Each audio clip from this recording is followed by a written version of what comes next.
Hello everyone. Welcome to teaching goals. कैसे हो? उम्मीद करती हूँ आप सभी अच्छे होंगे। तो दोस्तों, आज के वीडियो लेक्चर में हम डिस्कस करेंगे आपका जो हाल ही में एसटेट का जो पेपर हुआ था टीजीटी हिंदी का, जुलाई महीने में जो आपका कंडक्ट करवाया गया था, यानी 2025 2024 का जो आपका एसटेट का एग्जाम हुआ है, उसके ऊपर आज हम डिस्कस करेंगे। मैं हिंदी का पेपर सोल्व करवाऊंगी क्योंकि टीचिंग गोल्स ऐप पर मेरा बैच जो है वो हिंदी से संबंधित है। आप सब समझ गए कि मेरा सब्जेक्ट क्या है, हिंदी। तो टीजीटी हिंदी का पेपर आज मैं आप लोगों के सामने सोल्व करवाऊंगी और जितने भी बच्चे मेरे साथ टीचिंग गोल्स ऐप पर जुड़े हुए हैं वो देख सकेंगे कि मैम ने कौन सा पोर्शन ऐसा है जो आपको ऐप के ऊपर नहीं करवाया। मैंने अपनी तरफ से हर एक पोर्शन बल्कि डीप में करवाने का आपको प्रयास किया है। तो अब आप इस वीडियो लेक्चर के द्वारा, इन क्वेश्चनों के द्वारा, इस पीवाईक्यू के द्वारा आप लोग देख सकोगे कि मैम ने हाँ असल में ऐप के ऊपर पूरा कंटेंट करवा रखा है। तो पहला क्वेश्चन आपके सामने आता है। इसमें 91 से आपका यानी कि जो 90 तक जो क्वेश्चन होते हैं बेटा, वो तो आपका कॉमन पार्ट होता है, आप सबको पता है, जिसमें हरियाणा जी क्या फिट जो आपका रीजनिंग है, मैथ है, आपकी जो हिंदी इंग्लिश है और आपका जो ये साइकोलॉजी का पार्ट है, ये रहता है। 91 से क्या हो जाता है, आपका जो सब्जेक्ट स्पेसिफिक है वहां वो शुरू हो जाता है।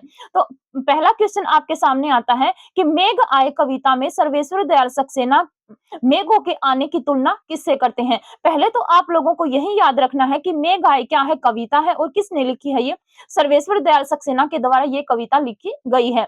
और इसमें जो मेघ आते हैं उनकी तुलना किससे करते हैं, तो मेघ आए बड़े बन ठन के, मेघ आए बड़े बन ठन के यानी कि संवरते सजते हुए कौन आए हैं, मेघ आए हैं। और गांव में जब मेहमान आता है, पाहुना आता है, अतिथि आता है, या हमारी हरियाणवी भाषा में बात करूं, जब बटेऊ गांव में आता है और उसका कैसे आदर सत्कार मान सम्मान किया जाता है, वही इस कविता में सर्वेश्वर दयाल सक्सेना जी ने बताया है। तो मेघ आए बड़े बन ठन के, इसमें मेघों की तुलना कवि किससे करते हैं बेटा, ये पाहुना, अतिथि या मेहमान या फिर बटेऊ कह सकते हो आप, उनसे करते हैं। अब सर्वेश्वर दयाल सक्सेना का जन्म कब होता है बेटा, 1927 में इनका जन्म होता है और तीसरे सप्तक में ये महत्वपूर्ण स्थान रखते हैं। काठ की घंटियां हैं, खूटियों पर टंगे लोग हैं, ये सब क्या है, इनकी कविताएं हैं। खूटियों पर टंगे लोग के लिए इनको क्या मिल चुका है, साहित्य अकादमी पुरस्कार मिल चुका है। तो मैंने बताया सर्वेश्वर दयाल सक्सेना तीसरे सप्तक में महत्वपूर्ण स्थान रखते हैं। इनका बकरी लड़ाई, अब गरीबी हटाओ और कल भात आएगा, ये क्या है, इनके मुख्य नाटक हैं। तार सप्तक सॉरी, पहला सप्तक कब आता है, सॉरी तार सप्तक कहेंगे हम उसको, पहला सप्तक नहीं कहेंगे। तार सप्तक कब आता है, 1943 में पहला सॉरी तार सप्तक आता है। दूसरा सप्तक आता है आपका 1951 में, तीसरा आता है फिर आपका 1969 में, और चौथा आता है आपका 1979 में। ये क्या है, आपके 4 सप्तक दिए गए हैं। ध्यान रखना है, पहले सप्तक को, जो तार सप्तक जहां से शुरुआत होती है अज्ञेय निकिति, उसको हम तार सप्तक बोलेंगे। क्या बोलेंगे उसको, हम तार सप्तक बोलेंगे, न कि उसको हम बोलेंगे पहला सप्तक। पहला सप्तक नहीं बोलेंगे बेटा, ध्यान रखना है। फिर से बता रही हूँ, आपके एग्जाम में एक क्वेश्चन पूछा जा चुका है कि पहला सप्तक नाम है या तार सप्तक है, तो उसका क्या नाम है, तार सप्तक। कब आया था ये, 1943 में आया था। शुरुआत किसने की थी, ये अज्ञेय ने की थी। प्रयोगवाद, जो प्रयोगवाद आपका आता है उसी में क्या आते हैं, आपके सप्तक आते हैं। तार सप्तक, दूसरा तार सप्तक, तीसरा तार सप्तक और चौथा तार सप्तक। अगले क्वेश्चन पर बात करें, इस क्वेश्चन का आंसर पता लग गया होगा आप लोगों को कौन सा है क्वेश्चन पहले का, यानी कि जो 91 क्वेश्चन दिया गया है, इसका आपका तीसरा ऑप्शन सही हो जाता है। अगले क्वेश्चन पर हम बात करते हैं कि निम्नलिखित में से कौन सी छायावाद की रचनाएं नहीं है। आपसे क्या पूछा गया है कि छायावाद की रचनाएं नहीं है। अब मैं बताऊंगी इसमें कि एचटेट ने जो आंसर की दी थी उसमें क्या ऑप्शन था और हमारे अकॉर्डिंग क्या ऑप्शन इसका जाता है। तो आपसे पूछा गया है कि छायावाद की रचनाएं नहीं है, नहीं और सही के ऊपर आपको ज्यादा फोकस करना है। रचनाएं दी गई हैं आपके सामने, पल्लव, परिमल, वाणी और शंखध्वनि। सबसे पहले तो आप शंखध्वनि को देखो। शंखध्वनि आपकी जो छायावाद के कवि हुए हैं उनकी नहीं है, ये किसकी है, ये उदय शंकर भट्ट की है। छायावाद के बाद जो कवि आते हैं उदय शंकर भट्ट उनमें स्थान रखते हैं, यानी कि छायावाद में जो ब्रज भाषा में काव्य लिखा गया था उदय शंकर भट्ट उसमें आते हैं, तो ये नहीं है। आप डी वाले ऑप्शन को कर दो एलिमिनेट। अब आपके सामने ऑप्शन 1 और 2 बचते हैं। तो जो एस्टेट के द्वारा आंसर की दी गई थी उसमें कौन सा माना गया था बेटा, आपका बी और सी माना गया था। लेकिन मेरे अकॉर्डिंग अगर सही आंसर इसका है तो बेटा कौन सा है, ए और क्या है इसका ए और सी, देखते हैं कैसे। पल्लव किसकी है? उच्छ्वाच, ग्रंथि, वीणा, पल्लव और गुंजन। आपके ये पंत की रचनाएं हैं और पंत की रचनाओं को 4 भागों में बांटा गया है। छायावादी रचनाओं में इनकी 5 रचनाएं आती हैं। उच्छ्वाच, ग्रंथि, वीणा, पल्लव और गुंजन। पल्लव कब आती है? इनकी 1927 में आती है। ये कैसी रचना है? छायावादी रचना है, ठीक है। ए ऑप्शन इसमें दिया गया है, ए ऑप्शन इसमें नहीं दिया गया, इसको कर दो आप एलिमिनेट। अब ऑप्शन नंबर सी देखो, इसमें क्या दिया गया है? प्रीमिल। प्रीमिल किसकी है? निराला की। कब आती है? 1930 में। प्रीमिल छायावादी रचना है, निराला की रचना है, 1930 में आती है। और प्रीमिल जो इनका काव्य संग्रह है, इसमें आपकी भिक्षुक, बादल राग और आपका जो ये जो ही की कली है, ये कविताएं इसके अंतर्गत संकलित हैं। तो ए और सी ये दोनों रचनाएं तो क्या है बेटा? आपकी छायावादी रचनाएं हैं। लेकिन जो ये वाणी है पंत की रचना ये, लेकिन ये क्या है? छायावादी रचना नहीं है। तो बी और डी वैसे चले जाते हैं। अब देखो आप, बी इसमें भी है, बी इसमें भी है, बी इसमें है और डी इसमें है। तो मेरे अकॉर्डिंग इसका कोई सा भी ऑप्शन सही नहीं है। ऑप्शन नंबर ए और सी, यानी कि ए और सी क्या है? इसका सही आंसर है। क्यों है? क्योंकि पल्लव और प्रीमल दोनों रचनाएं क्या है? छायावादी रचनाएं हैं। अगर अगले ऐसा देवीणा, अगर ऐसा देवीणा आपसे पूछा जाता है तो वो किसकी है? आपकी अज्ञेय की है। अगर यहाँ पर होता युग वाणी, यहाँ पर चलो वाणी दे दिया, अगर यहाँ पे होता युग वाणी तो वो भी किसकी रचना है? वो भी पंत की रचना है। लेकिन ये भी क्या है? छायावाद के अंतर्गत नहीं आती।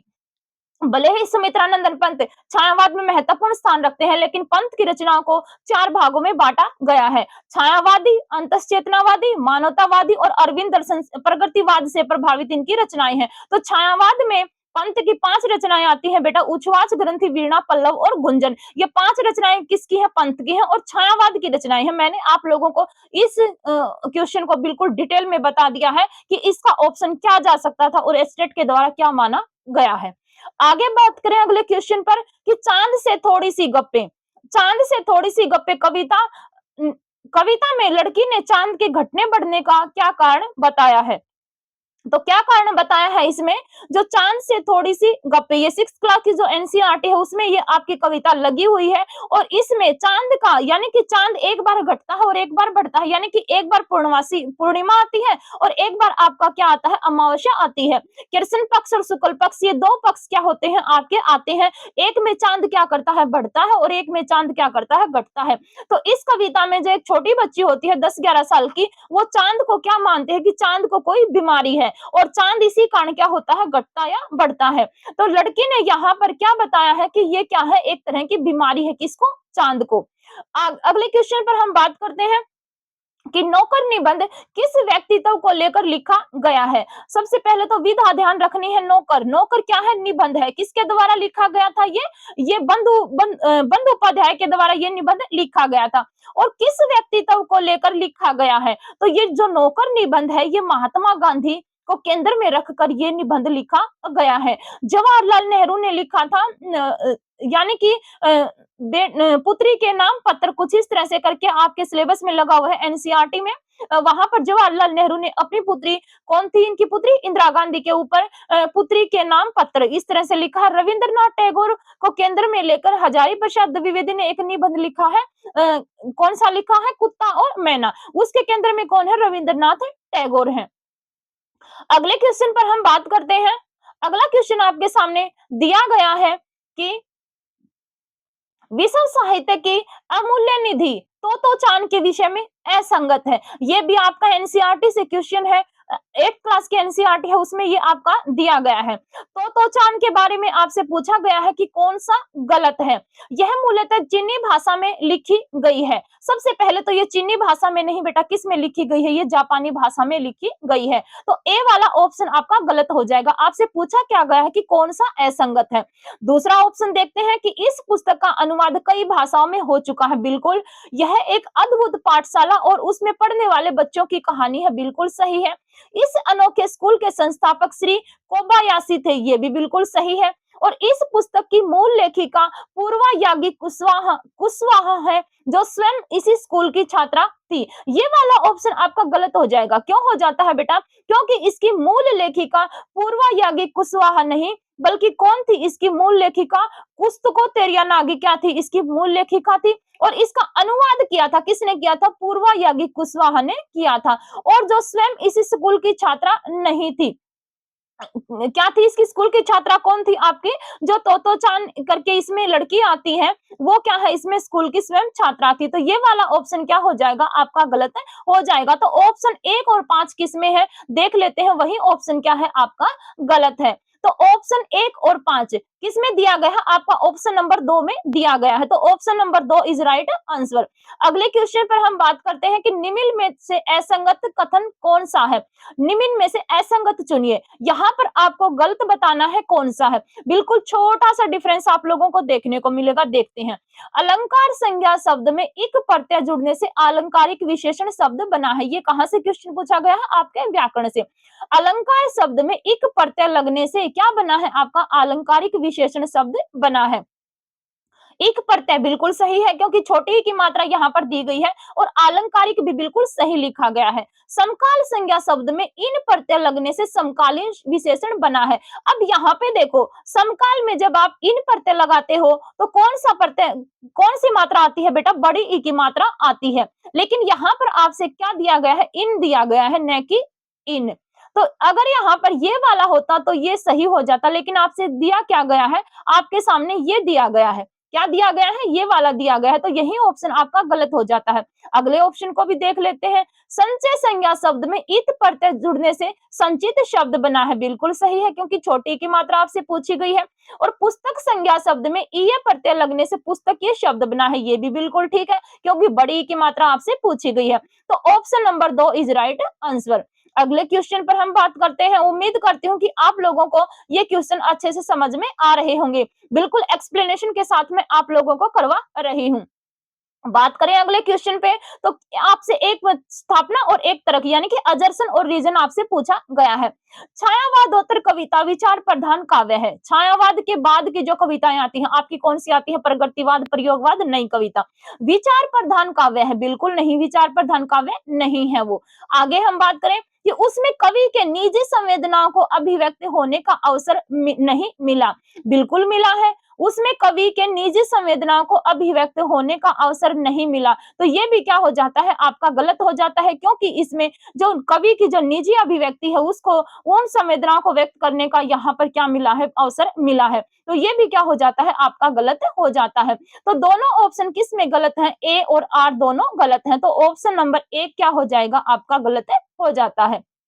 अगले क्वेश्चन पर हम बात करते हैं कि पुल्लिंग शब्दों का चयन कीजिए, यानी कि इनमें से कौन से पुल्लिंग है वो शब्द आपको ढूंढने हैं।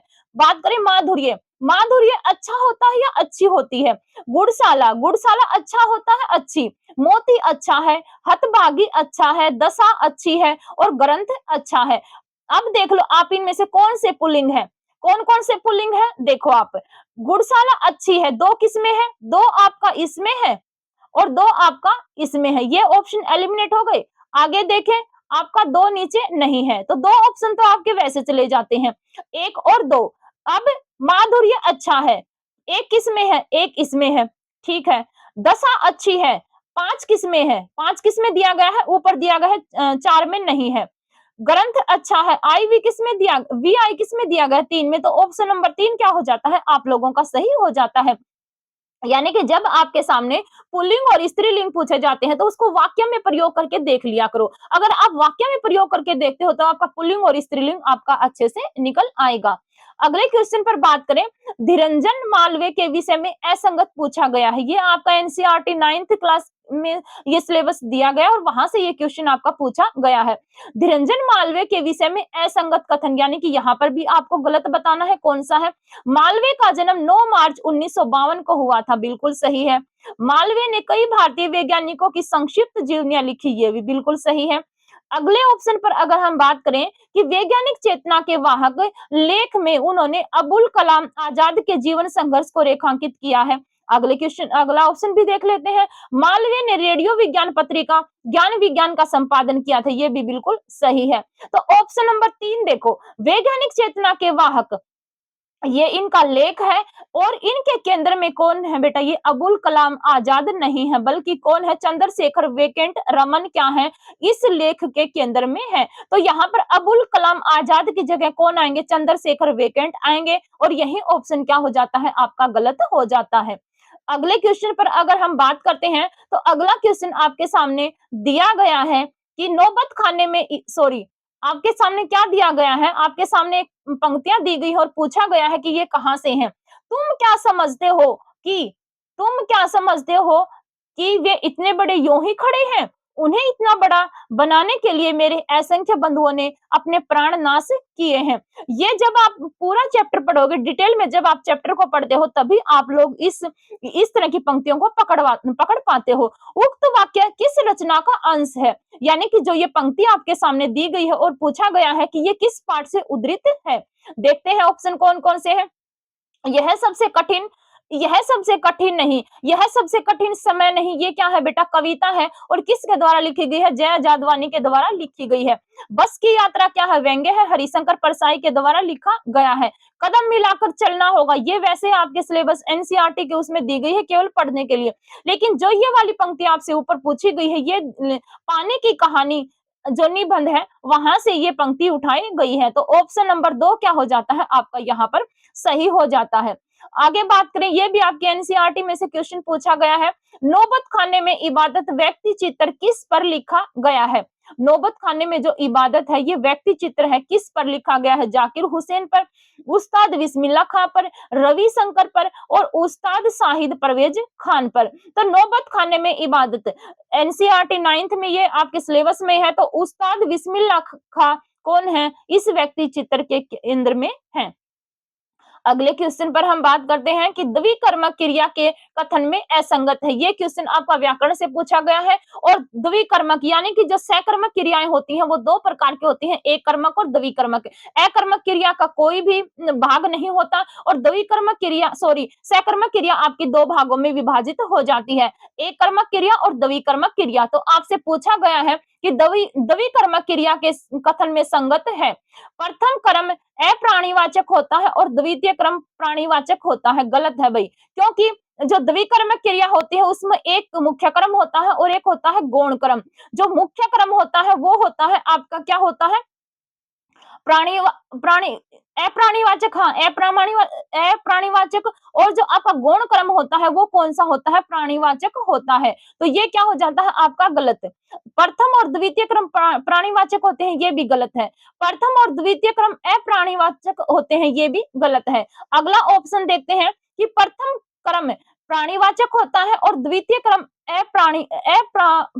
प्राणीवाचक होता है। थोड़ा सा जीभ वो हो जाती है बीच बीच में। तो प्रथम क्रम क्या होता है? प्राणीवाचक होता है, बिल्कुल सही है। और द्वितीय क्रम अप्राणीवाचक होता है, ये भी बिल्कुल सही है। मैंने बता दिया, एक होता है आपका मुख्य क्रम और एक होता है गौण क्रम। तो गौण क्रम क्या होता है? पहले आता है। तो गौण क्रम आपका क्या है? प्राणीवाचक है।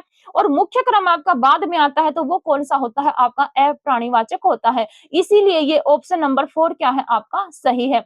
गौण क्रम पहले आता है बेटा और मुख्य क्रम क्या होता है? बाद में आता है। मुख्य क्रम क्या होता है आपका? प्राणीवाचक, गौण क्रम क्या होता है? प्राणीवाचक। और मुख्य क्रम क्या होता है आपका? अप्राणीवाचक होता है। इसीलिए आपका ऑप्शन नंबर 4 क्या है? यहाँ पर सही है। अगले क्वेश्चन पर बात करते हैं। आपसे पंक्तियां पूछी गई है और इन पंक्तियों को आपको आपस में मिलान करना है। और ये पंक्तियां आप तभी लगा पाओगे बेटा जब आपको एनसीईआरटी को बिल्कुल डीप में पढ़ा है, क्योंकि पाठ में से कवि ये पंक्तियां उठाई गई हैं और पूछा गया है ये कहां से है। जब हम किसी आदमी को परले दर्जे का बेवकूफ कहना चाहते हैं तो उसे गधा कहते हैं। ये आपका दो बैलों की कथा है, मुंशी प्रेमचंद के द्वारा लिखी गई है, वहां से पूछा गया है। तो आप ये किससे हो जाएगा? ए का हो जाएगा आपका 2।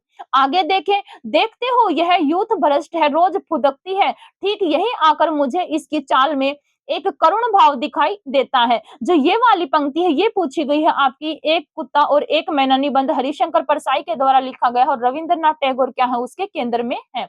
अगले पर बात करते हैं कि हमारी कुल देवी दुर्गा थी, मैं उत्पन्न हुई तो मेरी बड़ी खातिर हुई और मुझे वह सब नहीं सहना पड़ा जो अन्य लड़कियों को सहना पड़ता था।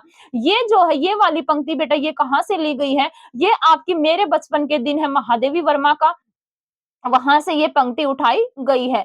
अगला जो ऑप्शन दिया गया है कि तुम फोटो का महत्व नहीं समझते, समझते होते तो किसी से फोटो खिंचाने के लिए जूते मांग लेते। जो ये पंक्ति दी गई है ये कहाँ से उठाई गई है? ये उठाई गई है बेटा प्रेमचंद के फटे जूते व्यंग्य हरिशंकर परसाई ने लिखा है, और उसमें जो अवसरवादिता और जो दिखावटीपन है उसके ऊपर क्या किया है, यहाँ पर व्यंग्य किया है। तो ये क्या कहाँ से ली गई है? ये आपका प्रेमचंद के फटे जूते से ली गई है। अब देखते हैं कि इसका कौन सा ऑप्शन सही जाता है। क्या पूछा गया था? पहले में आपसे पूछा गया था कि हम जब किसी आदमी को परले दर्जे का बेवकूफ समझते हैं तो ये कहाँ से लिया गया है? दो बैलों की कथा से। तो ए का क्या हो जाएगा? दो हो जाएगा। देखते हैं ए का दो किस में है? तो ए का दो आपका किस में है बेटा? ए का दो आपके 3 में भी है और 4 में भी है। तो आपका 1 और 2 तो वैसे एलिमिनेट हो जाते हैं। अगले ऑप्शन पर हम देखते हैं कि क्या पूछा गया था आपसे। आपसे यही देख लेते हैं कि तुम फोटो का महत्व नहीं समझते। तो डी का आपका चला जाएगा प्रेमचंद के फटे जूते। तो डी का क्या हो जाता है? आपका 3 हो जाता है, और डी का 3 किस में है बेटा? ऑप्शन नंबर 3 में है। तो ऑप्शन नंबर 3 क्या हो जाता है? आपका यहाँ पर राइट हो जाता है। एक-एक को मैंने बिल्कुल खुलकर बता दिया कि कहाँ-कहाँ से पंक्ति उठाई गई और किसके द्वारा कौन-सा निबंध या पाठ या संस्मरण लिखा गया था। अगले क्वेश्चन पर हम बात करते हैं। अगला क्वेश्चन आपसे पूछा गया है कि राधा वल्लभ संप्रदाय के प्रवर्तक कौन है? ये आपका लिटरेचर से क्वेश्चन है, हिंदी साहित्य से। राधा वल्लभ संप्रदाय के प्रवर्तक पूछे गए हैं। आपका जो हिंदी साहित्य जो आपका कृष्ण काव्य धारा है या भक्ति काल है वो अलग-अलग संप्रदाय में बटा हुआ था। जैसे राधा वल्लभ संप्रदाय है, निम्बार्क संप्रदाय है, द्वैताद्वैतवाद संप्रदाय है, आपका सखी संप्रदाय है, इस तरह से अलग-अलग संप्रदाय में बटा हुआ था। तो यहाँ पर आपसे क्वेश्चन पूछा गया कि राधा वल्लभ संप्रदाय के प्रवर्तक कौन थे? तो राधा वल्लभ संप्रदाय के प्रवर्तक होते हैं बेटा हित हरिवंश।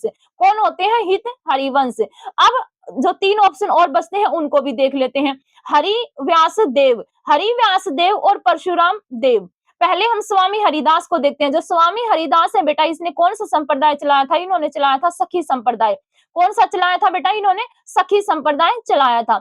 हरि व्यास देव जो है वो राधा वल्लभ संप्रदाय के अंतर्गत ही आते हैं। हरि व्यास देव आपसे ये भी पूछा जा सकता है कि इनमें से कौन सा कवि राधा वल्लभ संप्रदाय के अंतर्गत आता है या नहीं आता है? तो राधा वल्लभ संप्रदाय में हरि व्यास देव आते हैं। जो ये परशुराम देव आते हैं, ये परशुराम देव कौन से संप्रदाय से बिलोंग करते हैं बेटा? ये करते हैं निम्बार्क संप्रदाय से। जो निम्बार्क आचार्य के द्वारा जो संप्रदाय चलाया गया था, निम्बार्क संप्रदाय, जिसको सनाकदी संप्रदाय, जिसको द्वैतवाद संप्रदाय, जिसको भेदा भेदवाद संप्रदाय, इसके 4 नाम आते हैं बेटा निम्बार्क संप्रदाय के। तो परशुराम देव क्या है? इसी के अंतर्गत आते हैं, निम्बार्क संप्रदाय के अंतर्गत। और निम्बार्क संप्रदाय की जो गद्दी है सेलमाबाद यानी कि राजस्थान में स्थापित किसने किया था? परशुराम देव ने ही स्थापित किया था। तो इस क्वेश्चन का आपका आंसर क्या हो जाता है बेटा? राधा वल्लभ संप्रदाय के प्रवर्तक कौन है? हित हरिवंश माने जाते हैं, जिन्होंने यमुनाष्टक, हित 84 जैसे ग्रंथों की रचना की थी। बिल्कुल खोलकर मैंने इस क्वेश्चन को आपको बता दिया है। आगे हम बात करें कि मानवीय करुणा की दिव्य चमक संस्मरण किस पर लिखा गया है? मानवीय करुणा की दिव्य चमक ये लिखा गया है बेटा सर्वेश्वर दयाल सक्सेना के द्वारा। तो यहाँ पर क्या पूछा गया है कि मानवीय करुणा की दिव्य चमक संस्मरण किस पर लिखा गया है? क्या पूछा गया है? किस पर लिखा गया? ये नहीं पूछा गया कि किसके द्वारा लिखा गया है। आपसे पूछा गया है कि किस पर लिखा गया है। ये लिखा तो है बेटा सर्वेश्वर दयाल सक्सेना ने, लेकिन इसके केंद्र में कौन है? इसके केंद्र में है आपके बेटा फादर कामिल बुल्के। तो इसका आंसर क्या हो जाता है? मानवीय करुणा की दिव्य चमक संस्मरण किस पर लिखा गया था? तो ये हो जाता है फादर कामिल बुल्के के द्वारा। अगर बच्चा क्वेश्चन को ध्यान से नहीं पढ़ता है और इसको टिक करके घर पर आ जाता है और सोचता है कि मेरा प्रश्न तो ठीक हो गया, लेकिन घर पर आने के बाद जब आंसर की आती है और उसको ध्यान से देखता है तब उसको पता चलता है ओ छोटी सी मिस्टेक के कारण मेरा प्रश्न गलत हो गया। बेटा जब आप एग्जाम हॉल में बैठे होते हो तब आपका अलग माइंड होता है, और जब आप घर पर क्वेश्चन सोल्व करते हो तब आपका अलग माइंड होता है। घर पर तो आपके पास टाइम ही टाइम है, लेकिन जब आप एग्जाम हॉल में बैठते हो तो आपके ऊपर प्रेशर बढ़ जाता है। सबसे पहले तो आपका टाइम का प्रेशर हो जाता है कि मुझे 2.5 घंटे में पेपर कंप्लीट करना है। दूसरा, आप जब पेपर क्वेश्चन को पढ़ते हो, ऑप्शनों को देखते हो, तो आपका दिमाग रिकॉल करता है उन चीजों को, पीछे जाता है जहां से आपने कहीं से भी पढ़ा हो। तो सबसे पहले तो आपको अपना जो बिल्कुल माइंड है वो बिल्कुल फ्रेश करके आपको एग्जाम हॉल में बैठना है। दूसरा, आपको क्वेश्चन को बिल्कुल ध्यान से पढ़ना है। अगर आप क्वेश्चन को ध्यान से पढ़ लेते हो ना बेटा, तो 50% आपका पर्सन वहीं पर क्या हो जाता है, सोल्व हो जाता है। अगर बच्चा इसको ध्यान से पढ़ता है तो क्या लगाता है, फादर कामिल बुल के। जो बच्चा थोड़ी सी जल्दबाजी करेगा और किस पर लगा आता है, सर्वेश्वर दयाल सक्सेना के ऊपर लगा आएगा। जॉर्ज गिरियसन कौन थे? हिंदी का जो पहला ग्रंथ, सॉरी, हिंदी भाषा में जो पहला ग्रंथ लिखा गया था जॉर्ज गिरियसन के द्वारा, जिन्होंने अपने ग्रंथ को कितने भागों में बांटा था, 11 भागों में बांटा था। आदिकाल को इन्होंने चारण काल नाम दिया था और रीतिकाल को इन्होंने क्या कहा था, रीति काव्य। 7वें नंबर पर अपने ग्रंथ में रीति काव्य यानी रीतिकाल को क्या नाम देते हैं, रीतिकाल, रीति काव्य नाम देते हैं। फेडरिक पिनकार्ट कौन थे बेटा? फेडरिक पिनकार्ट एक विदेशी होते हैं जो हमारे फोर्ट विलियम कॉलेज की स्थापना हुई थी, उनमें इनका महत्वपूर्ण स्थान है, यानी कि ये हिंदी भाषा को क्या देते थे, विशेष महत्व देते थे। अगले क्वेश्चन पर हम बात करते हैं कि प्रत्यय की दृष्टि से अनुचित विकल्प बताइए। आप लोगों ने अगर ध्यान दिया हो तो कोई सा भी एक भी प्रश्न ऐसा नहीं आया है जिसमें आपसे सही पूछा गया हो। हमेशा जितने भी प्रश्न आए हैं आपके सामने, सब में ये पूछा गया कि अनुचित है, असंगत है, सही नहीं है। तो ये भी क्या है, आपसे गलत पूछा गया है। अनिय, अनिय में दर्शनीय प्रत्यय है। अनिय जो है दर्शनीय, पठनीय और रमणीय से बना है। यह वधुरीय, क्षेत्रीय और पाथेय में यह प्रत्यय है। इक सामासिक, नैष्टिक और पारंपरिक में इक प्रत्यय है और ई दशरथी, मारुति और वाल्मीकि में क्या है, आपका ई प्रत्यय है। अब इस क्वेश्चन को ध्यान से देखो बेटा, छोटी सी मिस्टेक और आपका प्रश्न क्या हो जाएगा, हल हो जाएगा। अनिय प्रत्यय, दर्शनीय, दर्शन में अनिय प्रत्यय है, पठन में अनिय प्रत्यय है और रमण में अनिय प्रत्यय है, बिल्कुल सही है। इक, एक में सामासिक, नैष्टिक और पारंपरिक, परंपरा से आपका पारंपरिक, नैतिक से आपका नैष्टिक और सामासिक से क्या बना है, सामस से क्या बना है, आपका इक प्रत्यय लगने से ये वाला शब्द बन गया है। दशरथ से बना है दशरथी, मारुत से बना है मारुति और बाल्मक से बना है आपका बल्मिक, बैलमिक। ये इसमें जब हम एक प्रत्यय लगाते हैं तो क्या बन जाता है, आपका वाल्मीकि बन जाता है। अब आप लोग ऑप्शन नंबर 2 को देखो, इसमें क्या दिया गया है, वैदुर्य, क्षेत्रीय और पाथेय। क्षेत्रीय में यह प्रत्यय नहीं है बेटा, तो यही क्या हो जाता है, आपका ऑप्शन गलत हो जाता है। तो ऑप्शन नंबर 2 क्या हो जाएगा, इसका आपका राइट आंसर हो जाएगा। जो ये दशरथी, मारुत और जो ये प्रत्यय दिए गए हैं बेटा, ये किस में आते हैं, ये आपके अप्रत्ययवाचक तदित प्रत्यय में आते हैं। जो प्रत्यय है दो प्रकार के होते हैं, एक होता है कृत प्रत्यय और एक होता है आपका तदित प्रत्यय। कृत प्रत्यय कहाँ पर प्रयोग होता है, जो जिस भी प्रत्यय में आपको क्रिया दिखाई देती है वो क्या हो जाती है, आपकी वो आपका कृत प्रत्यय हो जाता है। और जिस प्रत्यय में आपको संज्ञा, सर्वनाम और विशेषण दिखाई देते हैं और जिनके पीछे संज्ञा, सर्वनाम और विशेषण के पीछे जब ये प्रत्यय लगते हैं, तदित प्रत्यय बन जाता है। और तदित प्रत्यय के आपके 9 भेद होते हैं और तदित प्रत्यय में के 9 भेदों में जो सबसे पहले आपका आता है वो कौन सा आता है, अप्रत्ययवाचक तदित प्रत्यय आता है। अगले क्वेश्चन पर हम बात करते हैं कि रचना और रचनाकार के संबंध में कौन सा गलत है। यहाँ पर आपसे पूछा गया है, आपसे रचना दी गई है और रचनाकार यानी कि जिस रचना को जिसने लिखा है उसके बारे में आपसे गलत पूछा गया है। यहाँ पर भी आपसे क्या पूछा गया है बेटा, गलत। कैदी और कोकिल, कैदी और कोकिल जो है माखनलाल चतुर्वेदी के द्वारा लिखी गई, बिल्कुल सही है। त्रिधारा सुभद्रा कुमारी चौहान के द्वारा लिखी गई है, बिल्कुल सही है। जैनेन्द्र कुमार की ये पत्नी होती है, 1905 में इनका जन्म होता है और सड़क दुर्घटना में छोटी सी उम्र में ही इनकी मृत्यु हो जाती है। इन्होंने झांसी की रानी जो आपकी 6th क्लास की एनसीईआरटी उसमें लगी हुई है, प्रसिद्ध कविता इनकी बताई जाती है। आगे हम बात करें ईश्वर की आंख और नीम का पेड़, जो नीम का पेड़ है वो राही मासूम रज्जा के द्वारा लिखा गया है, बिल्कुल ठीक है। ईश्वर की आंख निर्मल वर्मा के द्वारा नहीं लिखी गई बेटा। ईश्वर की आंख किसके द्वारा लिखी गई है, उदय शंकर भट्ट के द्वारा ये ईश्वर की आंख लिखी गई है। तो यही ऑप्शन आपका गलत हो जाता है। अगले क्वेश्चन पर हम बात करते हैं कि निराला की कविता का समारंभ मुक्त वर्त से होता है। जूही की कली का प्रकाशन 1926 है और यह मुक्त वर्त में है। ठीक है भैया, आगे देखते हैं अगला क्या कहता है कि मनुष्यों की मुक्ति की तरह कविता की भी मुक्ति होती है।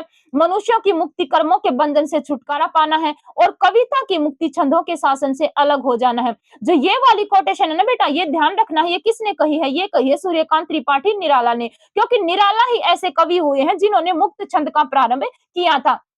तो हो सकता है कि अब की बार जो आपसे एसेट लिया जाए उसमें ये पंक्ति उठा के दे दी जाए और पूछा जाए कि इसमें से छायावाद के किस कवि ने ये पंक्ति कही है। तो ये किसने कही है बेटा? सूर्यकांत त्रिपाठी निराला के द्वारा ये कवि पंक्ति कही गई है। किसके बारे में? छंदों के बारे में। अब ऊपर वाला ऑप्शन देखते हैं हम। निराला की कविता का समारंभ मुक्त वर्ष से होता है। बिल्कुल ठीक है, क्योंकि निराला ने ही मुक्त छंद का आरंभ किया था। सॉरी। जूही की कली का प्रकाशन 1926 है। 1926 नहीं बेटा, जूही की कली का प्रकाशन वर्ष क्या है? 1916 है। और महावीर प्रसाद द्विवेदी जब सरस्वती पत्रिका का संपादक भार संभाला 1903 से 1920 तक, यानी कि 17 साल तक महावीर प्रसाद द्विवेदी सरस्वती पत्रिका का जब कार्यभार संभाल रहे थे, जब निराला ने अपनी ये कविता सरस्वती पत्रिका में छपाने के लिए महावीर प्रसाद द्विवेदी के पास गए, तो महावीर प्रसाद द्विवेदी ने इस कविता के ऊपर अश्लीलता का आरोप लगाकर छापने से मना कर दिया था। क्योंकि जब आप इस कविता को पढ़ते हो बेटा, तो आपको एक बार पढ़ोगे तो ऐसा लगेगा कि हाँ, कवि ने कुछ बिल्कुल ऐसा ही किया है। लेकिन जब आप उसके गूढ़ रहस्य को जानोगे तब आपको समझ में आएगा कि नहीं, ये कविता किसी दूसरे शब्द की ओर इंगित कर रही है। तो ध्यान रखना है, इसका प्रकाशन वर्ष क्या है बेटा? 1916 है। और आपके सामने क्या दिया गया है? 1926 दिया गया है। तो जूही की कली का प्रकाशन वर्ष वैसे भी आपसे पूछा जा सकता है, कब है बेटा? 1916 में है। और मुक्त छंद में ये कविता लिखी गई है। बिल्कुल सही है। तो छोटी सी मिस्टेक के कारण आपका ये क्या है? ये आपका गलत है और ये आपका सही है। तो पहला गलत और दूसरा सही किस ऑप्शन में है देखते हैं। पहला गलत है और दूसरा सही है। यही क्या है? आपका सही आंसर हो जाएगा। अगले क्वेश्चन पर हम बात करें कि कारक की दृष्टि से विकल्प अन्य तीनों से भिन्न है, भिन्न विकल्प को चुनिए। यानी कि जो एक अलग है कारक की दृष्टि से, वो देखते हैं। कानों सुनी बात सदैव सत्य होती है। देखते हैं आगे। राधा ने चाकू से सब्जियां काटी। बिल्कुल सही है। महेश जयपुर से दिल्ली जा रहा है। बिल्कुल सही है। मैं काम से जा रही हूँ। ये भी सही है। तो आपका जो एस्टेट के द्वारा आंसर की आई थी बेटा, उसमें आपका माना गया था कि मैं काम से जा रही हूँ। ये वाला ऑप्शन आपका सही माना गया था। आगे हम बात करें कि प्रसाद की रचना आत्म कथ्य के विषय में असंगत है। जो जयशंकर प्रसाद जो छायावाद के ब्रह्मा कहे जाते हैं, ब्रह्मा विष्णु और महेश आपका प्रसाद पंत और निराला को कहा जाता है। तो छायावाद के ब्रह्मा कौन है? प्रसाद। इनके द्वारा एक आत्म कथ्य जो 10th क्लास की एनसीईआरटी है वहां पर लगा हुआ है, और उसके बारे में आपसे आत्म कथ्य के बारे में गलत पूछा गया है। आत्म कथ्य लिखने की असहमति से तर्क से आत्म कथ्य कविता पैदा हुई। आगे देखें, यह कविता पहली बार 1935 में हंस के आत्मकथा विशेषांक में प्रकाशित हुई। अगला ऑप्शन देख लेते हैं कि इस कविता में जीवन के यथार्थ एवं अभाव पक्ष की मार्मिक अभिव्यक्ति हुई, और इस कविता में ललित सुंदर एवं नवीन शब्दों और बिंबों का प्रयोग हुआ है। अब एक एक करके ऑप्शन को समझते हैं बेटा। आत्मकथा लिखने की असहमति के तर्क से आत्मकथ्य कविता पैदा हुई। असहमति यहाँ पर क्यों बताई गई है? क्योंकि जो मुंशी प्रेमचंद होते हैं वो प्रसाद को कहते हैं कि आप एक कोई आत्मकथा लिखो, लेकिन प्रसाद इसको किसको? मुंशी प्रेमचंद जी को मना कर देते हैं कि मैं कोई आत्मकथा नहीं लिखूंगा। लेकिन प्रेमचंद ने कहा आप आत्मकथा नहीं लिख सकते, कम से कम आत्मकथ्य तो लिख दो। तो आत्मकथा और आत्मकथ्य में क्या अंतर होता है बेटा? आत्मकथा में व्यक्ति अपने जीवन का, संपूर्ण जीवन का क्या करता है? वर्णन करता है। और आत्मकथ्य में क्या करता है? व्यक्ति छोटा सा पार्ट उसमें क्या कर देता है? लिख देता है कविता के माध्यम से। तो यहाँ पर क्या बताते हैं कि आत्मकथा लिखने की असहमति के तरफ से आत्मकथ्य कविता पैदा हुई। बिल्कुल सही है। यह कविता पहली बार 1935 में हंस आत्मकथा विशेषांक में प्रकाशित हुई। जो हंस पत्रिका में प्रकाशित हुई थी ये तो ठीक है बेटा, लेकिन ये 1935 में नहीं, 1932 में प्रकाशित होती है। कब होती है? 1932 में। हंस पत्रिका किसके द्वारा निकाली गई थी? मुंशी प्रेमचंद के द्वारा 1930 में ये पत्रिका निकाली जाती है। कब निकाली जाती है? 1930 में। लेकिन यहाँ पर आपसे दिया गया है कि यह कविता पहली बार 1935 नहीं बेटा, यहाँ पर 1932 होता तो आपका ये ऑप्शन सही हो जाता। और आपसे पूछा क्या गया कि कौन सा गलत है, तो ये यही ऑप्शन क्या हो जाएगा? आपका गलत हो जाएगा। अगले ऑप्शन को भी देख लेते हैं कि इस कविता में जीवन के यथार्थ और अभाव पक्ष की मार्मिक अभिव्यक्ति हुई है। बिल्कुल सही है, क्योंकि जब आप इस कविता को पढ़ते हो तो मधुप गुनगुना कर कह जाता कौन कहानी यह मेरी, कुछ इस तरह से करके ये पहली ही पंक्ति इस कविता की है। और ये पंक्ति भी आपसे बार बार पूछी जाती है कि ये पंक्ति किसके द्वारा लिखी गई है? मधुप गुनगुना कर कह जाता कौन कहानी यह अपनी, ये पंक्ति भी किसकी है? प्रसाद की। और इसी कविता की ये पहली पंक्ति है। ये भी सही है, क्योंकि इसमें कवि ने अपना जीवन का जो जीवन का जो अभाव पक्ष है उसको यहाँ पर अभिव्यक्त किया है। कविता ललित, सुंदर व नवीन शब्दों और बिंबों का प्रयोग यहाँ पर कवि ने किया है, ये भी सही है। तो ऑप्शन नंबर 2 क्या हो जाता है आप लोगों का गलत। अगला भी वही पूछा गया है कि कौन सा गलत है। यहाँ से ये व्याकरण से क्वेश्चन है कि उसने आम खाया, उसने आम खाया, कुछ ना कुछ तो खाया है ना, यहाँ पे सकर्मक क्रिया है, बिल्कुल सही है। मोर नाचता है, नाचने का प्रभाव किस पर पड़ रहा है, मोर के ऊपर, तो ये अकर्मक क्रिया है, ये भी बिल्कुल सही है। वह दुकान से आकर सो गया, कर प्रत्यय लगा है तो क्या हो जाएगी, पूर्वकालिक क्रिया हो जाएगी, बिल्कुल सही है। माता जी प्रतिदिन मंदिर जाया करती है, प्रेरणार्थक क्रिया नहीं है बेटा ये। प्रेरणार्थक क्रिया वो होती है जब हम काम स्वयं न करके किसी दूसरे से करवाते हैं। तो यहाँ पर तो माता जी खुद के डेली का उसका रूटीन है, वो कहाँ पर जाती है, मंदिर में जाती है, तो प्रेरणार्थक क्रिया यहाँ पर नहीं होगी, यही ऑप्शन आपका गलत है, हो जाएगा। अगला जो क्वेश्चन पूछा गया कि धूप के धान और शीला पंख चमकीले रचनाओं के रचनाकार कौन है। आपके सामने दो रचनाएं दी गई हैं और पूछा गया है कि इनके लेखक, कवि या रचनाकार कौन है। अज्ञेय है, गिरजा कुमार माथुर है, ऋतुराज है या मंगलेश डबराल है। तो धूप के धान, शीला पंख चमकीले, ये रचनाएं किसके द्वारा लिखी गई हैं, गिरजा कुमार माथुर के द्वारा लिखी गई हैं। और तार सप्तक, जो पहला सप्तक कब, सॉरी, तार सप्तक कब आता है बेटा, तार सप्तक आता है 1943 में, और इसी के क्या है, ये महत्वपूर्ण कवि हैं। एक आते हैं इनकी शकुंतला माथुर, इनकी पत्नी है, दूसरे सप्तक में उनका महत्वपूर्ण स्थान है। तो गिरिजा कुमार माथुर के द्वारा धूप के दान और शीला पंख चमकीले, ये कविताएं किसके द्वारा लिखी गई हैं, गिरिजा कुमार माथुर के द्वारा लिखी गई है। अज्ञेय ने क्या किया था, प्रयोगवाद का प्रारंभ किया था। ऋतुराज का पूछा जाता है आपसे एक काव्य संग्रह, एक मरण धर्मा और अन्य। ऋतुराज की कन्यादान कविता आपकी एनसीईआरटी में लगी हुई है। और मंगलेश डबराल की क्या है, संगतकार। और मंगलेश डबराल का बेटा कोरोना के कारण क्या हो जाता है, कोरोना के समय में इनका कोरोना से ही क्या हो जाती है, इनकी मृत्यु हो जाती है। अगले क्वेश्चन पर हम बात करें, अगला क्वेश्चन आपसे पूछा गया है बेटा, अब तक आपने जितने भी क्वेश्चन देखे, क्या वो मैंने जो आपको ऐप के ऊपर सिलेबस करवाया है, क्या उससे बाहर है। अब तक तो बेटा एक भी क्वेश्चन ऐसा नहीं आया है जो मैंने आपको ऐप के ऊपर जो सिलेबस करवाया है वहां से न पूछा गया, चाहे वो व्याकरण का हो, चाहे वो आपका साहित्य का हो, चाहे वो आपका एनसीईआरटी का हो। अब और देख लेते हैं, निम्नलिखित में से किस वाक्य में वचन संबंधी अशुद्धि है। क्या पूछा गया कि वचन संबंधी, आप सब जानते हैं कि वचन दो प्रकार के होते हैं, एक वचन और बहुवचन। देखते हैं यहाँ पर अशुद्धि है, यानी कि कौन सा शुद्ध नहीं है। मनुष्य सबसे बुद्धिमान प्राणी होता है, बिल्कुल सही है। प्रत्येक व्यक्ति ऐसा ही करता है, ये भी बिल्कुल सही है। विद्वान व्यक्ति को अनेकों भाषाओं का ज्ञान होना चाहिए, अगला भी देख लेते हैं कि प्रवीण के तेवर आजकल बदल रहे हैं। देखो यहाँ पर एक छोटी सी मिस्टेक है, व्याकरण के अगर आप क्वेश्चन सोल्व करते हैं ना बेटा, व्याकरण में आपसे बिल्कुल छोटी छोटी गलतियां पूछी जाती हैं, और अगर आप उन गलतियों को पकड़ जाते हो तो व्याकरण में मैं मानती हूँ कि आप 14 में से 15 नंबर जो कॉमन पार्ट होता है तो उसमें आप बिल्कुल ले सकते हो। 14 में से कितने, 15 में से कितने, 14। यहाँ पर विद्वान व्यक्ति को अनेकों भाषाओं का, यहाँ पर भाषाओं तो बहुवचन दे दिया, भाषाओं के आगे अनेकों, अनेक भाषाओं का ज्ञान, ऐसे भी तो हो सकता है ना। यहाँ पर क्या दिया, यहाँ पर भी बहुवचन दे दिया, यहाँ पर भी बहुवचन दे दिया, तो यही क्या हो जाता है, आपका ऑप्शन गलत है, हो जाता है option number 3 is right answer. अगला पूछा गया है आपका विद्यापति के बारे में, जिसको फुटकल कवियों में स्थान कौन देते हैं, आचार्य रामचंद्र शुक्ल ने अपने इतिहास ग्रंथ प्रकरण 4 में इनको फुटकल कवियों के अंतर्गत स्थान दिया है। तो विद्यापति के संदर्भ में अनुचित कथन कौन सा है, यानी कि कौन सा कथन इनमें से गलत है, एक एक करके देखते हैं।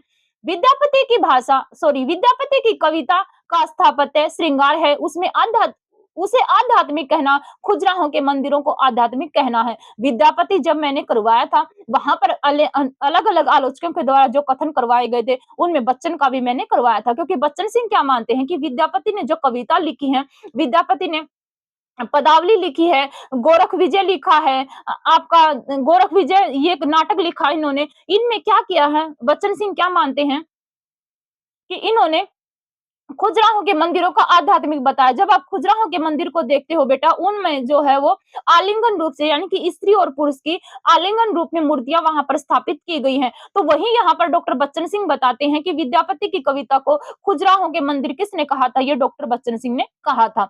दूसरा आपसे पूछा गया कि आध्यात्मिक रंग के चश्मे आजकल बहुत सस्ते हो गए हैं। मैं ऐसा मानती हूँ कि बेटा जो हिंदी साहित्य का स्टूडेंट है ना, इसको तो बिल्कुल पकड़ लेता है, क्योंकि ये पंक्ति आपसे पता नहीं कितनी बार पूछी जा चुकी है विद्यापति के बारे में, और ये किसने कही है, ये रामचंद्र शुक्ल ने कही है, ये भी सही है।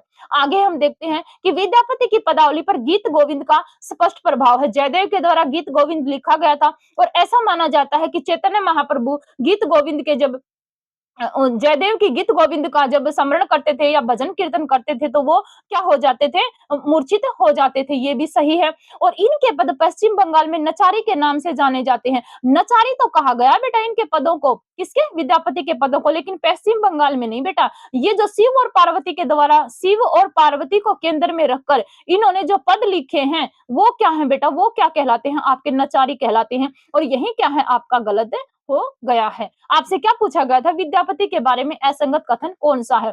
तो इनके पद पश्चिम बंगाल में नहीं बेटा, शिव पार्वती के ऊपर इन्होंने जो पद लिखे हैं उनको क्या कहा जाता है, नचारी कहा जाता है। अगले प्रश्न पर हम बात करें कि द्विवेदी युग में प्रबंध रचना की प्रवृत्ति के कारण खंड काव्य एवं महाकाव्य अधिक लिखे गए। तो सबसे पहले तो कौन सा युग पूछा गया, द्विवेदी युग। द्विवेदी युग की समय सीमा कब से है बेटा, 1900 से 1918 क्या है इसकी समय सीमा है। लेकिन आचार्य रामचंद्र शुक्ल क्या मानते हैं कि 1893 से लेकर 1918 तक क्या है इसकी समय सीमा है। और द्विवेदी युग को आचार्य रामचंद्र शुक्ल क्या नाम देते हैं, नई धारा द्वितीय उत्थान इस युग को नाम देते हैं। तो आपसे पूछा गया कि द्विवेदी युग में प्रबंध रचना की प्रवृत्ति के कारण खंड काव्य एवं महाकाव्य अधिक लिखे गए। बिल्कुल सही है, क्योंकि प्रबंधात्मक काव्य जो है उनमें खंड काव्य और महाकाव्य दोनों लिखे गए थे। इसी प्रवृत्ति के कारण मिलन, पथिक और संपन्न आदि खंड काव्य लिखे गए। मिलन, पथिक और संपन्न ये तीनों रचनाएं किसकी हैं बेटा, राम नरेश त्रिपाठी की क्या है ये रचनाएं हैं। मिलन, पथिक, मानसी और संपन्न ये चार क्या है, काव्य संग्रह है। मिलन, पथिक और संपन्न तो क्या है बेटा, इनके खंड काव्य हैं। और मानसी इनका क्या है, फुटकल कविताओं का संग्रह है। मिलन, पथिक, मानसी और संपन्न ये तो आता है बेटा आपका 17 में, ये आता है 20 में, ये आपका आता है 27 में। और मानसी मानसी आता है आपका 27 में और संपन्न आता है आपका 30 में। ये क्या है, राम नरेश त्रिपाठी के चार काव्य संग्रह है, मिलन, पथिक और संपन्न ये तो खंड काव्य है। और मानसी क्या है, इनकी फुटकल कविताओं का संग्रह है। तो इसमें आपसे क्या पूछा गया था, इसमें आपसे पूछा गया स्थापना और तर्क दिया गया है। पहला भी सही है और दूसरा भी सही है। तो पहला भी सही है और दूसरा भी सही है, तो आर क्या है आपका, सॉरी ऑप्शन नंबर 4 क्या हो जाता है आपका यहाँ पर सही हो जाता है। अगले क्वेश्चन पर बात कर लेते हैं, कौन सा दिया गया है आपके सामने।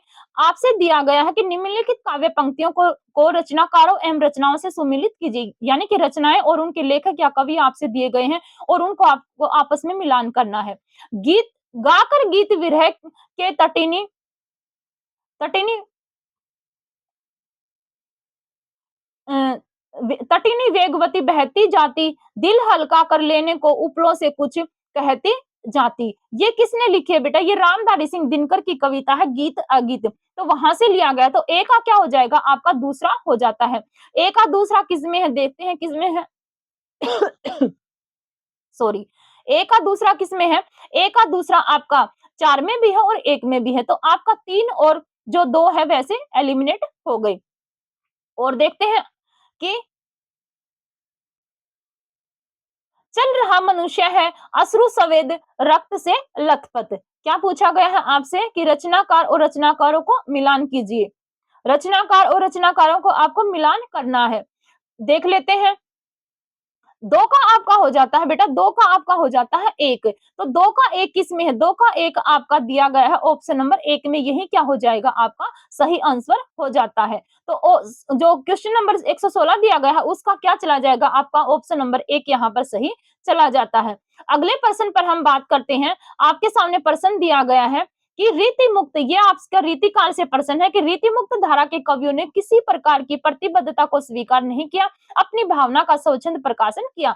आप सब जानते हैं कि रीतिकाल 3 भागों में बटा हुआ था, रीति सिद्ध, रीति मुक्त, रीतिबद्ध, रीति सिद्ध और रीति मुक्त। रीति सिद्ध कवियों में आपके कौन आते हैं, बिहारी। रीति मुक्त कवियों में आपके आते हैं घनानंद, आलम, बोधा ठाकुर और द्विजदेव। और रीतिबद्ध कवियों में आपके कौन से आते हैं, आपके चिंतामणि है, मतीराम है, केशव हैं, आपके देव हैं, भिखारी दास है, पद्माकर हैं। ये सब कवि किस में आते हैं, रीतिबद्ध कवियों में आते हैं। तो रीति मुक्त काव्य धारा के जो कवि हुए थे उसके बारे में बताया गया कि उन्होंने किसी प्रकार की प्रतिबद्धता को स्वीकार नहीं किया, स्वच्छंद होकर उन्होंने रचनाएं लिखी और उनका प्रकाशन किया। ये भी बिल्कुल सही है। इस धारा के कवियों के मनोवर्ती वियोग में अधिक्रमी है, जिससे क्या हुआ है, भाव प्रवण हृदय की सच्ची अनुभूति का प्रकाशन है। बिल्कुल सही है, क्योंकि रीतिमुक्त काव्य धारा के कवि हुए जिनमें घनानंद आलम, बोधा ठाकुर। घनानंद की प्रेमिका का नाम क्या था? सुजान, और बोधा की प्रेमिका का नाम क्या था? सुभान। और ठाकुर की प्रेमिका का नाम, आलम की प्रेमिका का क्या नाम था? रंग रेजनी, जो कपड़े रंगा करती थी।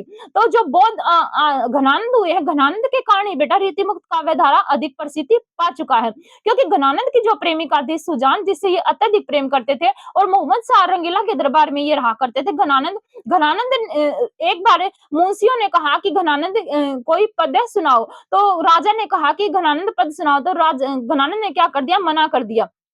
लेकिन मुंशी लोग बोले कि अगर इनकी गणिका, जो सुजान नाम की गणिका है, अगर इनसे कह देगी तो ये क्या कर देंगे? आपको पद सुना देंगे। लेकिन वो मना कर देती है, तो घनानंद भी क्या कहते हैं राजा को कि मैं आपको पद नहीं सुनाऊंगा। तो इसी कारण जो घनानंद है उसको दरबार से निकाल दिया जाता है। लेकिन घनानंद क्या कहते हैं? अपनी प्रेमिका से, गणिका से, प्रेमिका से कहते हैं कि तुम मेरे साथ चलो। वो उसके साथ नहीं जाती, तो उसके वियोग में ये कहाँ चले जाते हैं? वृंदावन चले जाते हैं। और सुजान यानी कि सु और ज्ञान किसको बना लेते हैं फिर ये अपना वो जो भगत यानी कि जो अपना प्रियतम है, किसको बना लेते हैं? ये भगवान श्री कृष्ण को अपना प्रियतम बना लेते हैं। जैसे कि मीराबाई ने भगवान श्री कृष्ण को अपने प्रियतम के रूप में स्वीकार किया था, उसी प्रकार से घनानंद भी क्या करते हैं बेटा? सुजान यानी कि सु और ज्ञान, जिसके अंदर ज्ञान का भंडार भरा हुआ है, भगवान श्री कृष्ण को फिर ये अपना आराध्य बना लेते हैं। तो इसी कारण इनमें जो वियोग की प्रवृत्ति है क्या है बेटा? इनमें अधिक रमी हुई है। तो दोनों ऑप्शन क्या हो जाते हैं? आपके यहाँ पर सही हो जाते हैं। पहला और दूसरा क्या है यहाँ पर? सही है। पहला और दूसरा किसमें सही है? ऑप्शन नंबर 4 यहाँ पर सही हो जाता है। अगले क्वेश्चन पर हम बात करते हैं। ये पूछा गया है आपसे, रचनाओं और रचनाकारों को सुमेलित कीजिए। तो ये आपका एनसीईआरटी से क्वेश्चन दिया गया है। रविंद्र ठाकुर, रविंद्र ठाकुर, साम एक किसान, सर्वेश्वर दयाल सक्सेना, पर्वत प्रदेश में पाव, सुमित्रा नंदन पंत, आत्मत्राण, और भवानी प्रसाद मिश्र, कठपुतली। तो देखो, सर्वेश्वर दयाल सक्सेना ने क्या लिखा है बेटा? श्याम एक किसान। भवानी प्रसाद मिश्र ने लिखा है कठपुतली। अगर किसी बच्चे को मान ले आत्मतरण और पर्वत प्रदेश में नहीं पता है, बी का 1 है और डी का 4 है, तो किस में है बी का 1 और डी का 4? देखो, बी का 1 इसमें है और डी का 4 इसमें है। देखो, यही सही हो जाएगा। क्या हो जाएगा? यही वाला ऑप्शन क्या हो जाता है? आपका सही हो जाता है। अगर मैं बात करूं ना बेटा, जो मिलान वाले क्वेश्चन आते हैं ना, ये आपके जल्दी सोल्व हो जाते हैं। क्यों हो जाते हैं? अब कई बार तो ऐसा होता है कि एक रचना के मिलान करने से ही आपका पूरा आंसर क्या हो जाता है? सही हो जाता है। यहाँ पर 2 रचनाएं भवानी प्रसाद मिश्र की और 1 रचना और आई थी। इनको अगर आप मिलाते हो, सर्वेश्वर दयाल सक्सेना की कविता शाम एक किसान, अगर आप इनको मिला देते हो तो आपका यही ऑप्शन क्या हो जाता है? सही हो जाता है। अगले प्रश्न पर बात करते हैं कि उपसर्ग की दृष्टि से अनुचित विकल्प कौन सा है?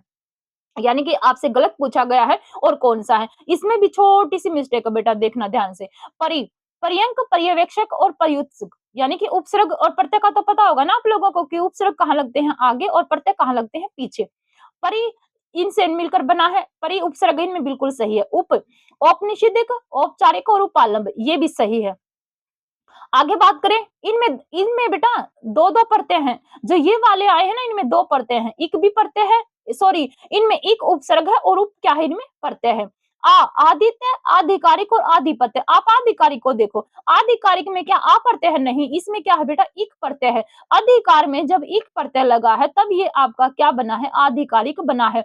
इक और यह प्रत्यय, जो यह और इक प्रत्यय होता है बेटा, इनकी पहचान क्या है? जब ये किसी भी शब्द के पीछे लगते हैं तो आगे वाले जो वर्ण होता है उसमें बढ़ोतरी कर देते हैं। जैसे यहाँ पर अधिकार है, इसके पीछे क्या लगा? इक प्रत्यय लगा, तो आ को क्या कर देगा? ये बड़ा कर देगा, और अधिकार जो जो पीछे आया है, इसमें ये क्या कर देगा? बड़ी ई की मात्रा लगा देगा। तो ये क्या है आपका? यही ऑप्शन क्या हो जाता है? आपका गलत हो जाता है। अगला ऑप्शन और देख लेते हैं। अन्वेषक, अनुष्ठान और अन्वित, ये क्या बना है? इसी से मिलकर बने हैं। तो ऑप्शन नंबर 3 आपका यहाँ पर क्या हो जाएगा? गलत हो जाएगा। अगले क्वेश्चन पर बात कर लेते हैं। आज के लिए आपका ये लास्ट क्वेश्चन है। अगले क्वेश्चन मैं आपको अगली वीडियो लेक्चर में आपको करवा दूंगी। प्रकाशन वर्ष के अनुसार कहानी संग्रह का सही अनुक्रम क्या है? कहानी दी गई है और आपसे पूछा गया है कि इनका सही क्रम क्या है। ये सभी कहानियां किसके द्वारा लिखी गई हैं बेटा? ये सारी कहानियां आपकी प्रेमचंद के द्वारा लिखी गई हैं। शतरंज के खिलाड़ी, बूढ़ी काकी, कफन और पूस की रात। देखो, आपका जो ये बूढ़ी काकी जो आपकी है ये कब आती है बेटा? ये आपकी आती है 1920 में। कब आती है? 1920 में। कफन आपकी कब आती है? 1936 में। कफन कब आती है? 1936 में। आपकी पूस की रात आती है बेटा 1930 में। पूस की रात कब आती है? 1930 में। और आपके शतरंज के खिलाड़ी कब आती है बेटा? 1924 में। क्या आती है? आपकी ये कहानी आती है। अब देखो, सबसे पहले बूढ़ी काकी किसमें है? बूढ़ी काकी आपका ऑप्शन 2 में भी है और ऑप्शन 4 में भी है। तो 3 और 1 तो वैसे गए। अब कौन-सा आता है? कौन-सा आता है बेटा आपका? बूढ़ी काकी। बूढ़ी काकी के बाद कौन-सी आएगी आपकी? शतरंज के खिलाड़ी। तो बूढ़ी काकी के बाद आपकी शतरंज के खिलाड़ी आती है। ये क्या है आपका? सही है। बूढ़ी काकी, शतरंज के खिलाड़ी, पूस की रात और कफन। माना जाता है कि कफन क्या है, इनकी अंतिम कहानी कब लिखी गई थी? 1936 में। 1936 में ही गोदान लिखा गया था बेटा। 1936 में ही प्रेमचंद की मृत्यु हुई थी। 1936 में ही जयशंकर प्रसाद की कामायनी आती है। 1936 में ही प्रगतिशील लेखक संघ की स्थापना होती है। तो 1936 में 1935 में आपकी सूर्यकांत त्रिपाठी निराला की कविता राम की शक्ति पूजा आती है। वो कब आती है? 1935 में। और ध्यान रखना है, कामायनी का प्रकाशन वर्ष 1935 भी और 1936 भी माना जाता है। एनटीए की बात करूं तो उन्होंने 1935 माना था, क्योंकि रामचंद्र तिवारी की जो बुक है उसमें जब आप पढ़ते हो तो कामायनी का प्रकाशन वर्ष क्या दिया गया है? 1935 दिया गया है। लेकिन आप वैसे किताब पढ़ते हो तो उनमें कितना दिया गया है बेटा? 1936 दिया गया है। तो कफन क्या है? प्रेमचंद की अंतिम कहानी है, 1936 में लिखते हैं। और बताया जाता है कि इनकी जो कौन सी है? पंच परमेश्वर, जो 1916 में लिखी गई थी, ये इनकी पहली कहानी है। 1916 में क्या आता है आपका? जूही की कली निराला के द्वारा जो कविता लिखी गई थी, प्रकाशन वर्ष क्या है? 1916 में है। तो ये थे बेटा आपके, यहाँ तक मैंने 120 क्वेश्चन इस पेपर के सोल्व करवा दिए हैं। आगे के क्वेश्चन हम अगले वाले वीडियो लेक्चर में करेंगे। तब तक के लिए नमस्कार, अपना ध्यान रखें। और इतना जरूर नोट करें बेटा कि आप लोग अगर मेरे साथ टीचिंग गोल्स ऐप पर जुड़े हुए हो, तो अगर एक क्वेश्चन भी आपका मेरे वीडियो लेक्चर से, जो मैंने पीपीटी आपके सामने पीडीएफ के रूप में प्रोवाइड करवाई है, चाहे वो एनसीईआरटी की हो, चाहे वो आपकी व्याकरण की हो, चाहे वो आपकी साहित्य से हो, अगर आपका एक भी क्वेश्चन वहां से बाहर गया है तो मिलती हूँ आपसे नेक्स्ट वीडियो में। तब तक के लिए नमस्कार, अपना ध्यान रखें।